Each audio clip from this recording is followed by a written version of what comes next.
এটা কথা করি সবে লাইফও টেনশন থাকে বহুত বেশি, ওভার থিঙ্কিং, ডিপ্রেশন, বহুত কিছু আছে সবের লাইফে থাকে।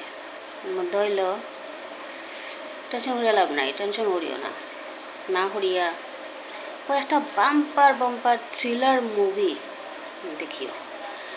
আর পুরা মুভি দেখিও না, সাসপেন্সও রাখি দিও, অর্ধেক অর্ধেক দিকে রাখি দিও।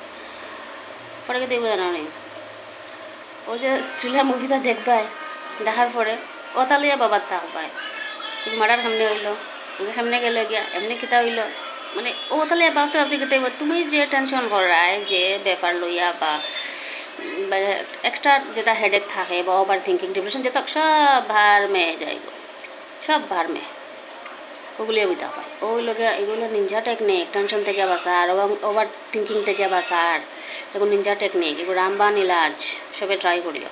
তবে আমিও দেখি, আমার থ্রিলার মুভি বহুত ভালো লাগে, আমি দেখি, কিন্তু আমি নাম সাজেস্ট করতাম না, কেন জানো নি, যার যার পছন্দ মতো দেখি। আর জরুরি নয় যেটা আমার ভাল লাগে এটা তোমরারও ভাল লাগবো, তো যার যেটা ভাল লাগে দেখিও, তবে দেখিও।